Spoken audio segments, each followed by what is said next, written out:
السلام علیکم دوستوں، میں ہوں علی جاوید نقوی۔ ہم امریکہ کے لیے اتنے اہم کیوں ہو گئے؟ آخر امریکہ ہم سے کیا چاہتا ہے؟ کیوں صدر ٹرمپ ہر وقت ہماری تعریفیں کرتے رہتے ہیں؟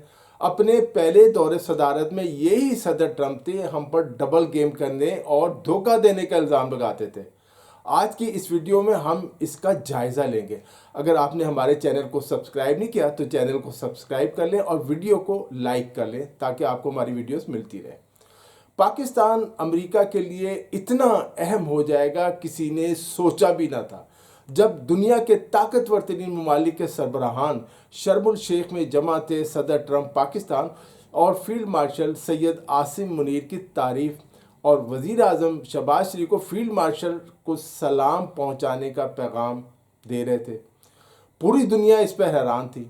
دوسری طرف ہمارے دشمن بھارت کی حالت یہ ہے کہ افغان وزیر خارجہ جو کل تک بھارت کو مطلوب تھے، وہ افغان طالبان جنہیں مودی سرکار ان کا گودی میڈیا دہشت گرد کہتے نہ تھکتا تھا، اب انہی افغان طالبان سے دوستی کر رہے ہیں۔ مقصد ایک ہی ہے کہ افغان طالبان کو پاکستان کے خلاف استعمال کیا جائے اور افغان سرزمین کو دہشت گرد گروپوں کی تربیت کے لیے بیس بنایا جائے۔ مودی کی انتہا پسندانہ پالیسیوں نے بھارت کا مستقبل تو تاریک کر دیا ہے۔ بہرحال آج ہمارا موضوع یہ نہیں، ہم بات کریں گے پاکستان کی عالمی اہمیت کے حوالے سے۔ پاکستان کیسے امریکہ اور مغربی دنیا کا آنکھوں کا تارا بن گیا۔ صدر ٹرمپ پاکستان کی تعریف کرنے کا کوئی موقع ہاتھ سے جانے نہیں دیتے، پاک بھارت جنگ بند کرانے کا کریڈٹ بھی لیتے ہیں۔ ٹرمپ کی تعریفوں کو پس پردہ وجوہات کیا ہیں اور اس تناظر میں پاکستان کے چیلنجز اور مواقع کیا ہیں؟ عام خیال تو یہ ہے کہ پاکستان اور عرب ممالک امن معاہدے کے بعد اسرائیل کو تسلیم کرنے جا رہے ہیں، لیکن صرف یہ ایک وجہ نہیں۔ پاکستان کی بڑھتی ہوئی اہمیت بنیادی طور پہ جیو اسٹریٹجک سیکورٹی اور خطے میں اثر و رسوخ کے توازن کی وجہ سے ہے۔ امریکی میڈیا میں پاکستان کے حوالے سے مثبت رپورٹس آ رہی ہیں۔ یہ اچانک تبدیلی بہت سے عالمی مبصرین کے لیے بھی حیران کن ہے، جو برسوں سے پاکستان کو واشنگٹن کے شک و شبہات کی نظر سے دیکھنے کے عادی تھے۔ اگر غور کریں تو یہ تبدیلی کسی ایک واقعے کا نتیجہ نہیں بلکہ کئی سفارتی، دفاعی اور علاقائی عوامل کا مجموعہ ہے۔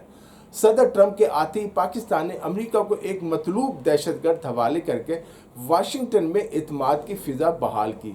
دوسری طرف پاکستان نے جنگ بندی کرانے میں، یہ پاکستان اور انڈیا کی جنگ تھی، صدر ٹرمپ کی تعریف کی، جس کے بعد صدر ٹرمپ نے خود اعتراف کیا کہ پاکستان کے تعاون کے بغیر جنوبی ایشیا میں امن ممکن نہیں تھا۔ یہی وہ موقع تھا جب امریکہ کو احساس ہوا کہ خطے کے توازن میں پاکستان کو نظر انداز کرنا اب ممکن نہیں رہا۔ اسی دوران پاکستان نے چین کے ساتھ اپنے اقتصادی تعلقات برقرار رکھتے ہوئے امریکہ کے ساتھ بھی مصالحتی رویہ اپنایا۔ سی پیک کے منصوبے آپ جانتے ہیں جاری ہیں اور کام ان پر ہو رہا ہے، مگر اسلام آباد نے یہ پیغام دیا کہ وہ کسی ایک طاقت کے کیمپ میں محدود نہیں ہونا چاہتا۔ یہ متوازن خارجہ پالیسی پاکستان کے لیے عالمی سطح پر نئی اہمیت کا باعث بنی ہے۔ واشنگٹن میں پالیسی ساز حلقے اب پاکستان کو ایک ریجنل بیلنس فیکٹر کے طور پر دیکھنے لگے ہیں، جو بیک وقت چین، امریکہ، خلیجی ممالک اور وسطی ایشیا کے ساتھ سفارتی تعلقات برقرار رکھنے کی صلاحیت رکھتا ہے۔ آپ جانتے ہیں پاکستان نے آذربائیجان کی بھی فوجی مدد کی تھی۔ مسلم ممالک، خاص کر عرب ممالک کے ساتھ پاکستان کے برادرانہ تعلقات نے بھی پاکستان کی اہمیت میں اضافہ کر دیا۔ پاکستان کی فوجی قوت اور ایٹمی صلاحیت ایک ایسا فیکٹر ہے جو سب باتوں پر حاوی ہے۔ غزہ امن معاہدے میں پاکستان کا کردار بھی اسی نئی حکمت عملی کا حصہ ہے۔ جب مسلم ممالک کے درمیان رابطے کمزور تھے اور عرب قیادت تقسیم کا شکار تھی، اس وقت پاکستان نے سفارتی سطح پر معتدل آواز بن کر اپنا اثر و رسوخ بڑھایا۔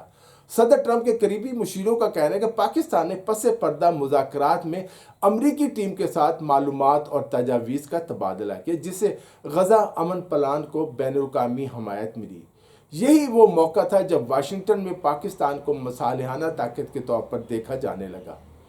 اس کے ساتھ ہی سعودی عرب کے ساتھ دفاعی معاہدہ اور مسلم نیٹو کے تصور نے مغربی دنیا کی توجہ مزید کھینچ لی۔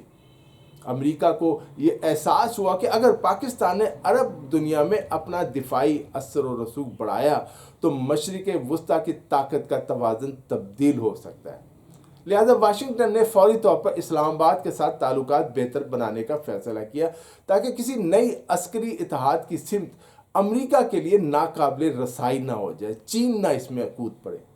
اسی پس منظر میں صدر ٹرمپ کے تعریفی بیانات دراصل سفارتی مصلحت کا حصہ ہے جو امریکہ کے اسٹریٹجک مفادات کے عین مطابق ہے۔ عالمی مبصرین اس صورتحال کو ٹرانزیکشنل ریلیف یعنی مفاداتی تعلقات کی نئی شکل قرار دیتے ہیں۔ ان کے مطابق امریکہ فی الحال پاکستان سے دو اہم مقاصد حاصل کرنا چاہتا ہے: دہشت گردی کے خلاف انٹیلیجنس تعاون اور چین کے بڑھتے ہوئے اثر کا توازن۔ اس کے بدلے میں واشنگٹن پاکستان کو عالمی سطح پر مثبت امیج بنانے اور پاکستان میں سرمایہ کاری کے لیے تیار دکھائی دیتا ہے۔ اب ایک سوال یہ پوچھا جاتا ہے کہ کیا یہ تعلقات مستقل نوعیت کے ہیں؟ سیاست میں، خاص کر عالمی سیاست میں، کچھ بھی مستقل نہیں ہوتا۔ دوستوں کو دشمن بننے اور دشمن کو دوست بننے میں دیر نہیں لگتی۔ امریکہ میں صدر 4 سال کے لیے آتا ہے۔ ہر صدر کی اپنی ترجیحات اور پالیسیاں ہوتی ہیں۔ امریکہ کی دونوں بڑی سیاسی جماعتیں ریپبلکن اور ڈیموکریٹس کی اپنی اپنی سوچ اور ایجنڈا ہے۔ جو بائیڈن نے تو پاکستان کو فون تک نہیں کیا تھا۔ امریکہ سے ہماری یہ دوستی فی الحال 4 سال کے لیے ہے۔ جیسے ہی امریکہ کے صدر بدلیں گے یا خطے کے حالات بدلیں گے یا امریکی مفادات کا زاویہ تبدیل ہوا، واشنگٹن دوبارہ سخت موقف اختیار کر سکتا ہے، یعنی پاکستان اور امریکہ میں دوریاں پیدا ہو سکتی ہیں۔ امریکہ کے مقابلے میں چین کے ساتھ پاکستان کے تعلقات انتہائی گہرے اور موسمی دوستی سے بلند ہیں۔ پاکستان چین اور امریکہ دونوں سے بہتر تعلقات چاہتا ہے، لیکن ایک دوسرے کی قیمت پر نہیں۔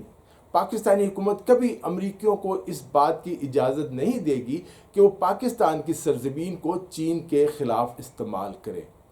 پاکستان ماضی میں بھی ایسا کرنے سے صاف انکار کر چکا ہے۔ چین کے خلاف استعمال نہیں ہوگا۔